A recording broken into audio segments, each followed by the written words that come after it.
The Honorable Judge John Gray as our guest. My name is James L. Watts II, and I'm a representative with ViSalus, where we believe in life, health, and prosperity. Good morning, Judge Gray. Good morning, Mr. Watts. And nice to see you. It's good. It's a pleasure to see you this morning. Pleasure to be seen. I know that's right. Not viewed. That's right. This morning we wanted to talk to you about your perspective and your achievements in life and some of the tools that you use to be a successful person in our community. We consider you to be one of our pillars in the community and one of the great examples of promoting what it's about to be successful as an African American. So we thank you for that, sir. Well, thank you. Appreciate your kind words. Yes, sir. I was pondering thoughts about our interview this morning, and I wanted to touch on some things that are a little bit different than a normal interview.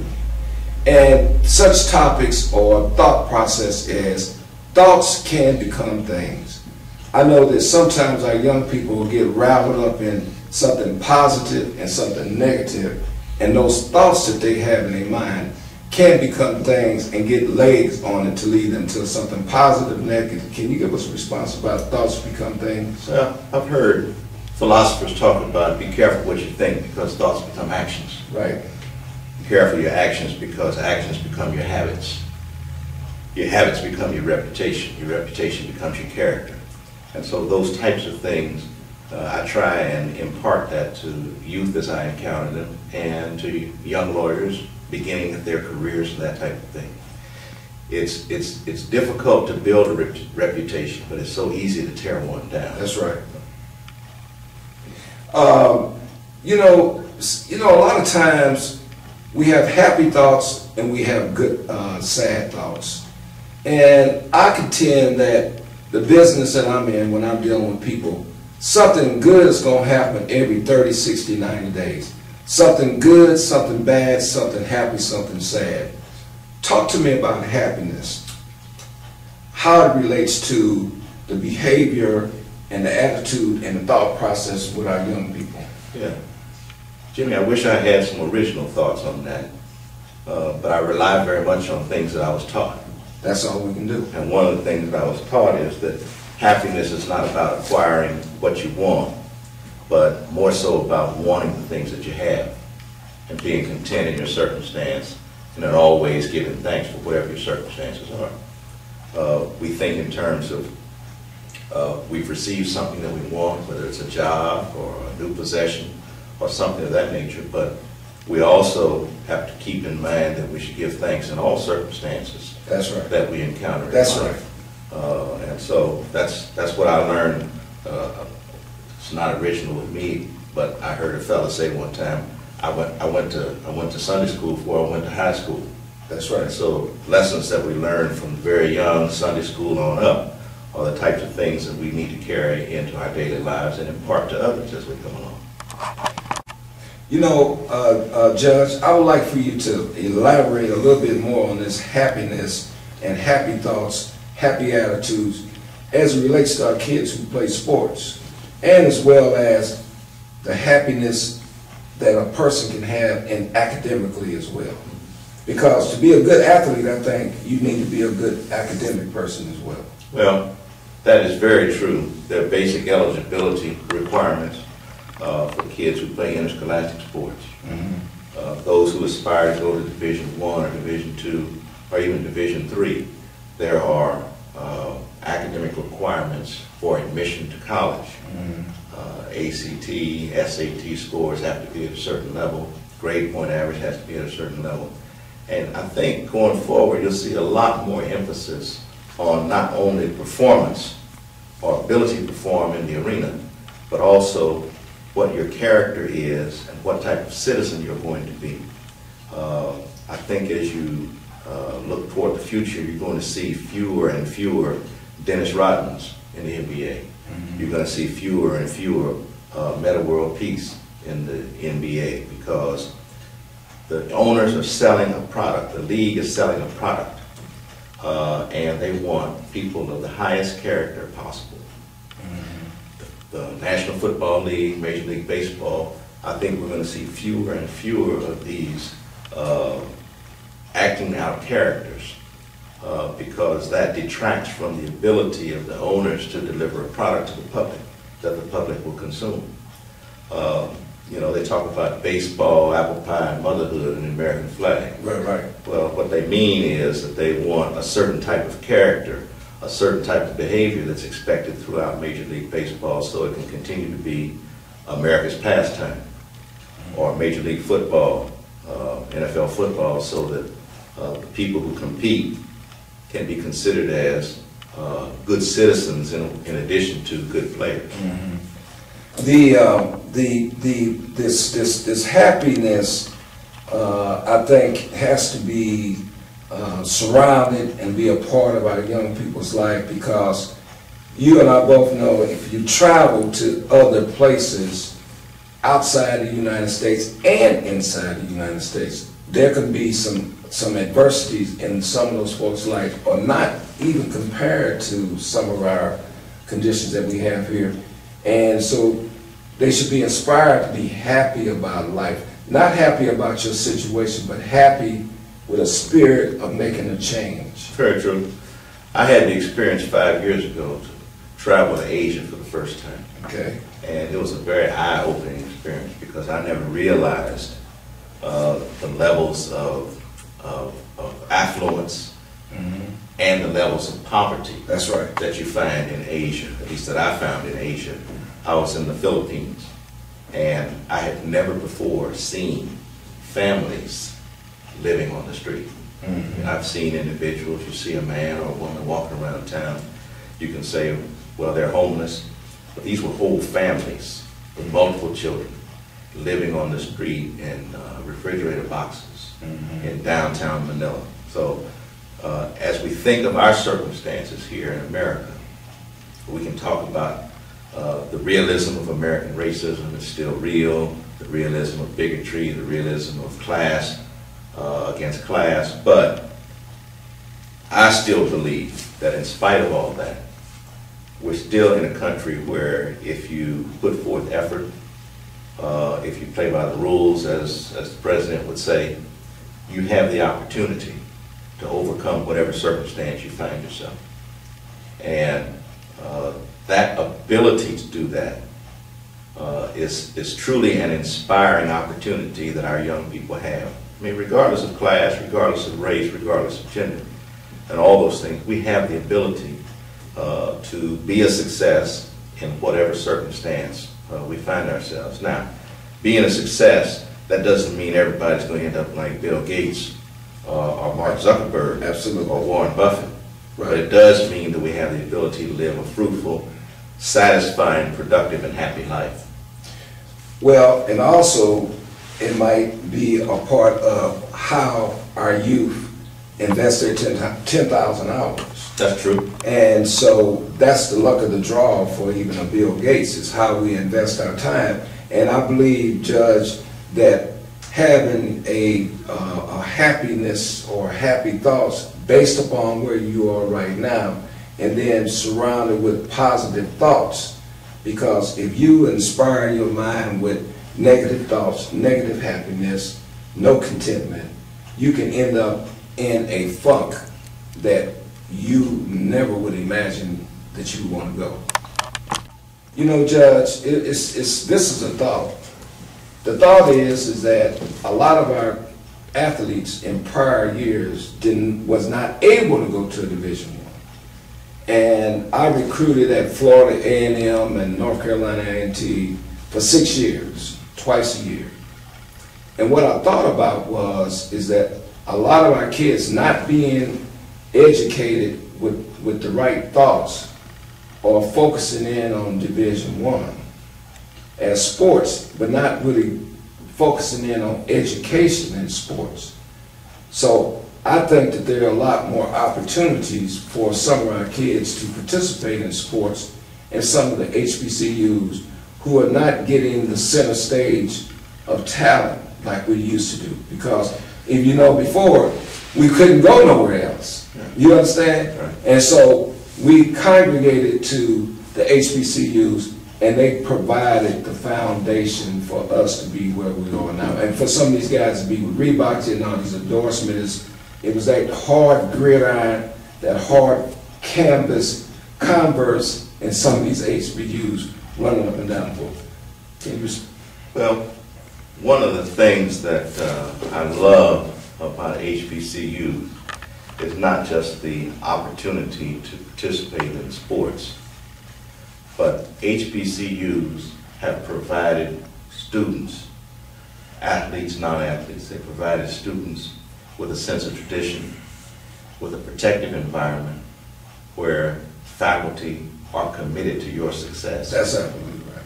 You know, many times we hear situations where large universities, sport factories, sometimes people call them, they want students to come perform, and once their eligibility is up, it doesn't make a difference if they have a degree or not. Absolutely.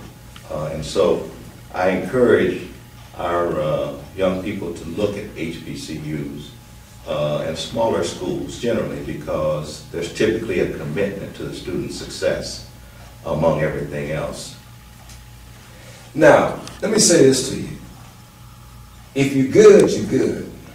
And some of the things that we're talking about, thoughts can become things, happiness, and if you surround yourself with that as a person, like you're talking about building this character, you could be at No Water, Mississippi at with students, with 2,000 students, and if you're good, you're good.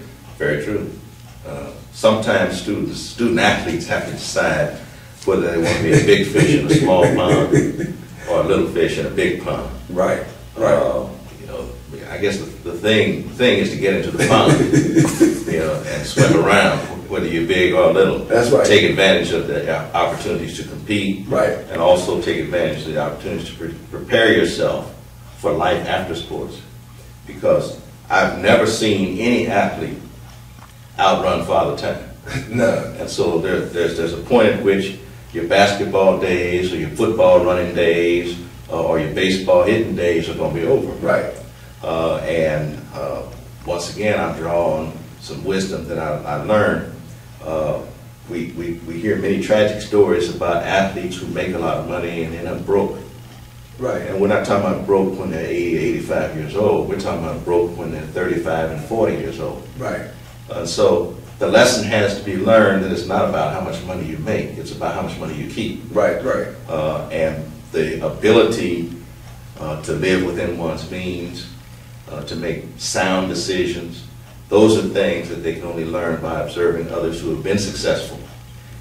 Not just successful on the gridiron or on the basketball court, that's right, but successful in life. That's right. It's like the steps of a good man and a woman are prepared by the Lord. Something like that in Psalms. Very true. Like that. Now, listen, this is very good. I believe, Judge, that sometimes some of the conditions that we deal with in our community, especially with athletes, of not recognize how thankful they are. And you kind of touched on this thankfulness earlier. Can you kind of reflect on that with so that it could be a message to our young folks about more so athletes and about being thankful? Well, if you think about the metaphor of if you see a turtle on top of a flagpole, you know he didn't get there by himself. That's absolutely right. You know, and so our athletes have a number of people, athletes, non-athletes, our students have a number of people to whom they should look and to whom they should always express their gratitude. First of all, their parents, you know, whatever their family situation is, there's somebody who's pushing them. That's to right. Get up, get breakfast, or get out, That's go right. to school. Coaches have an enormous impact on the lives of young people. And one of the things that's been good about the advent of Title IX, where women have the opportunity to participate in sports the same as men, is that they have the opportunity to develop a relationship with a coach long term. Right. You know? Right. We talk about the great coaches in our community. John McClendon, great basketball coach. Eddie Robinson, great football coach. But we've got a number of great giant coaches here in our own community That's absolutely who have influenced the lives of many, many people. I'm talking about Coach Bowie, who was my coach when I was in high school, Coach Jack Bush, others have been around for years and years and years. And so the ability to influence young people's lives from the standpoint of being a coach is a marvelous gift. And the fact that you have someone in your life who is willing to invest his or her time in you to make you be the very best athlete you can be, but also the very best citizen and person that you can be off the playing field.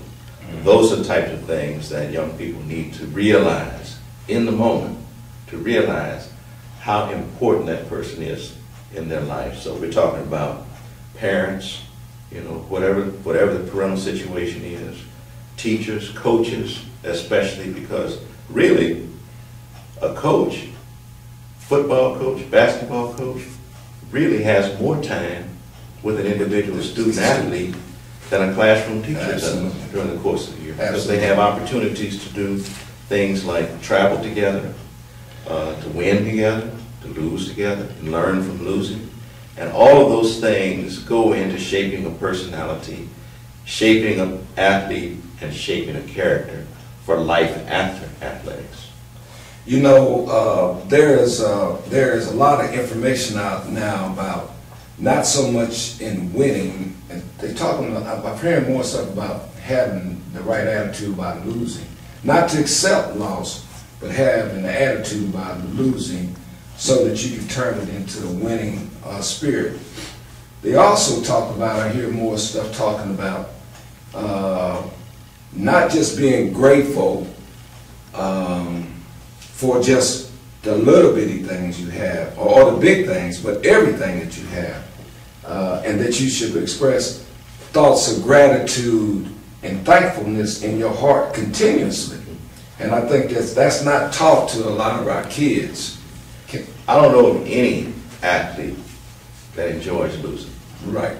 You know, I do know that many of the most compelling stories that we see, read, and hear about are about athletes who have overcome circumstances that included loss.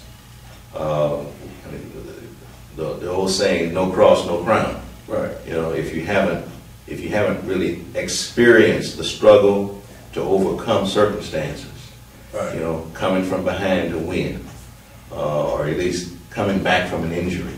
You know, we saw Mariano Rivera not long ago talking about, "I'm coming back because I don't want my career to end this way." Mm-hmm. Well, he may come back, he may not.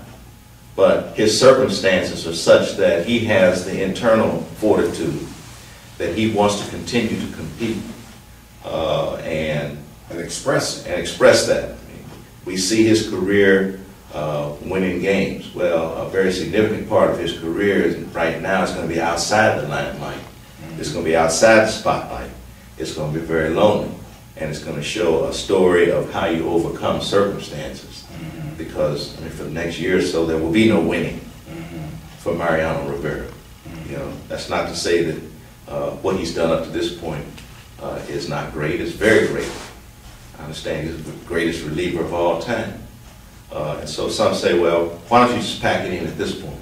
Well, his desire is to compete. And if he comes back, if he's successful the way he was before, that's great. But to my way of thinking, if he comes back at all, he showed a great lesson, probably a more powerful lesson than all the victories he's put together so far. Mm-hmm. Because he continues to strive, he continues to want to compete, he continues to want to achieve excellence, even though he knows that there's going to be no immediate gratification for him. Right. While he's rehabbing, while he's recovering. And that in itself is a compelling story. Very much. That young people of all circumstances, young people in all walks of life can gain lessons from. The industry that I'm in is one of multi-level marketing, relationship building, and a friend, my buddy, business partner in Atlanta, we were talking about these people that walk across the stage who achieve with high expectations and receive great reward. and we were talking about, you see them crying, and they all of a sudden they telling a story about making all this money, but about to be bankrupt, and no lights, no gas and stuff. But then some of our kids or young people might look at that and say, well, somebody helped them in a certain way. But I believe that they had the willingness in their heart, like the athlete that you was talking about, to have a compelling story. We also teach in our industry about facts tell and stories sell. That's what you just told. You told the facts, and then you said this guy's going to have a compelling story. And I think our life is comprised of facts and stories, good, bad, happy, and sad. And that relates back to our young athletes, that they should be creating their story, because they have a very compelling story to help someone as they move along and influence someone in a very positive way. Now, words. Now, you are a judge, a lawyer, and a scholar, and I know you're a very intellectual guy because I see you at the bookstore sometime. I see you walking with books, and I like books too. I actually sent you a copy of a book for your trip. You did. You just read recently there, and I'm an admirer of fine literature and those types of things. But let's talk about words. And words, because I see our young people, our young athletes on the floor and sometimes spitting out words of venom that can influence that particular moment. Because all we're doing is living in the moment. That's true. We ain't guaranteed nothing else but this moment right here. That's true. We don't know about nothing else. And so our athletes are out there performing, and they spit something out. And I've seen it come back and haunt them. So this thing, you being a scholar of words and on the bench and a lawyer, why don't you talk to the young people about sports and these words that they might use? Yeah. One of the most harmful things ever created is the spoken word, depending on how it's used. Yes, sir. You know, words can uplift, and words can tear down. And the harmful word can never be retracted. You can say, I'm sorry all you want, but the memory of that harmful word will never go away. And in a way, words are like time. That is, lost time can never be recovered. Harmful words can never be undone. There's a lot of professional athletes. You know, a long time ago they used to call it trash talking. Right. About what they were going to do, and how they were going to perform that night, how many points I'm going to get on you. You know, I'm going to get so many rebounds on you. You're not going to get no points.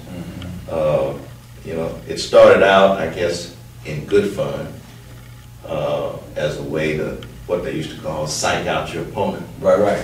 Old school. That's old school. Somewhere along the way, it has become very venomous, as you say. That's right. And in many circumstances, words are intended to maim and injure. As we talked about before, thoughts become actions and things. You know, and we talked about the circumstance where the New Orleans Saints were found to have developed a culture of intentionally wanting to harm people that they played against. Well, those started with words. That's right. They started with words. You know, we want you to get in their face. We want you to knock them down. That's right. You sit out the Chiefs game and you hear somebody say, tear his head off. Right. Well, if you literally tore somebody's head off, you know, you'd have murder on your hands. Going to jail. Yeah. So people don't think all the way through the things that they say sometimes.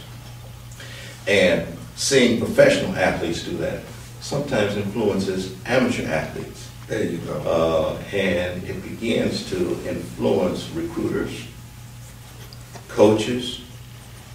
You know, if I've got two people who can score 20 points a night, and one's a good citizen and one's not, I think I'm going to go with the good citizen. That's absolutely right. And because I think that's going to represent more of the type of program that I want to run. And we can be successful with the 20-point student. If necessary, we'll try and be successful with the 16-point student, if they're a good citizen. Or a 10. Or a 10-point student, That's right. if they're a good citizen, because they can contribute their 10, and somebody else contributes their 10, and somebody else contributes their 10. And if all 5 contribute 10, you got 50. That's right. And not to say anything about those coming off the bench who contribute. Right. And so the words that people say, which give impressions and give insight into who they are from a character standpoint, very important. A lot of people say, well, it's the music. You know, it's music these days. And some artists are accused of having misogynistic language, to refer to women in certain ways. Well, to me, that's no excuse. I think that athletes, especially athletes, every time they step on the football field, the basketball court, whatever they put on the uniform, they're representing more than just themselves. And they should always keep in mind who they're representing. They're representing themselves, yes, but they're all teammates, their coaches, the school, their families, their communities. And so all of those things need to be uppermost in the athlete's mind, uppermost in the student's mind, because there's some forums in which scholars, students, participate and compete in other types of the high school activities, especially debate, these other types of things. And so the same characteristics that go into a successful life apply not only in athletics, but also in academics, and also in other forms of endeavor. You know, this idea about principles, they say principles can guide your life. Principles can determine a lot about who a guy is. And in regards to our students, some, you said before, like they should be thankful no matter what their parental persuasion is. Be thankful that you have a mom and dad. Might not be who you want to be in your mind at this particular time because you're still young, okay? But these sets of principles that an individual can develop and should think about and should be taught. Give us some feedback on that, Judge. Well, one of the things that I referred to earlier is the importance of the foundational principle. If we're talking about football or baseball or basketball, we refer to them as the fundamentals. Those life lessons that you learn very early on and build upon through life. You know, sometimes it's not possible to understand it right away, the first time you hear it, the first time it's told to you. But over time and with repetition, it becomes ingrained in you. And the ability to live a principled life while participating in sports, we see a number of circumstances where that has lived out. Now, I remember a movie a long time ago, Chariots of Fire, right, where it talked about a Jewish athlete in the Olympics, and he had to make a decision about whether he was going to compete on his Sabbath day. He decided not to. Sandy Koufax, one of the greatest left-handed pitchers in Major League Baseball. He had the opportunity to pitch in the World Series that butted up against a Jewish holiday. You know, many athletes were not present at the birth of their children. You know, many professional athletes. I'm glad to see that in more recent years, some athletes have made the choice not to compete, to go be present at the birth of their child. You know, some have, jumped on a plane right after it and flown to the game, but they had the opportunity to make the choice as to what was more important to them. Because after all, football, baseball, those are games. Right. They're games. You know, they're not life in themselves, they're games. And perhaps we see a wave now of people who are participating in the arena having the right priorities, recognizing that, yes, I want to excel at this, but yes, this is just a game. And there are people who live life a lot closer to the edge. You know, the people in the stands sometimes are spending their last dollar to buy their ticket. That's right. To see me play. And so, yes, I want to compete at my highest level, but I also want really not to take this stuff very seriously, because at the end of the day, it is just a game. So those lessons, I think those lessons are a lot more frequent. We see a lot more examples of that in today's professional athlete than when we used to see the athlete's story of Mickey Mantle, for example, who at the end of his life talked about there were a lot of home runs I hit, but I missed a lot of time with my kids. I missed a lot of time in the family, and that really, the fans, at the last day, the fans weren't there. Right. It was the family that he was asking for in his last days. And by that time, it's too late, obviously, to try and make any amends or atone for any of that. And so, one of the lessons I would offer to young people who are student athletes is to keep in perspective what your life goals are. You're not going to be able to dribble a basketball when you're 50, 60 years old. You might be able to coach basketball and have a positive influence on younger people coming behind you. But the coach's job, yes, is to teach fundamentals of basketball, or baseball, or football. But the more important part of the coach's job is to teach fundamentals of life. And the great coaches that they talk about, John Wooden, Eddie Robinson, all these others, their athletes talk uniformly about, he taught us about life. That's not right. just about football, but about life. And wanted us to be the very best men, the very best athletes, the very best people that we could be, not only on the field, but far beyond as the rest of life unfolds. Judge, we talked about thoughts can become things. We talked about happiness. We talked about being thankful. We talked about words. We talked about principles of life. Can just give me some of that all up for our young folks? For our young folks, I'll again rely on what my dad told me. Do all the good you can, in all the ways you can, to all the people you can, as long as ever you can, in all the places you can, to everyone you can. And that's what I try and do as I go forward in this life's journey. I appreciate that. Now, ladies and gentlemen, we really enjoyed this conversation with Judge Gray. I've had, in the last few years or months, I've had some very compelling conversations with guys that I have known for a long time, but never really sat down and talked about life.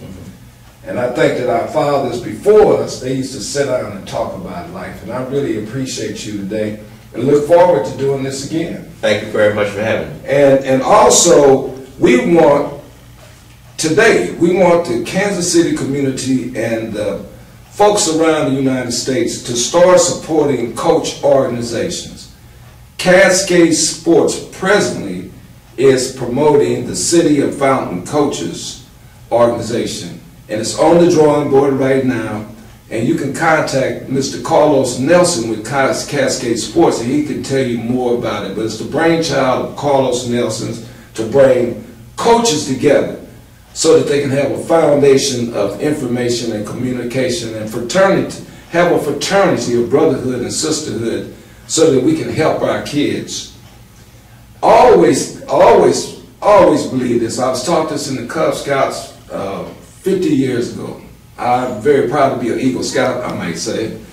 And I feel pretty good for 62, but I was looking at Judge Gray's attire today and looking at his glasses. I'm an admirer of glasses. I love glasses, but my statement to everyone out there today, no matter what you might think, but incorporate this in your life, in your thought, in your movements, and when you just think, sleep, to look sharp is to be sharp. And thank you very much today.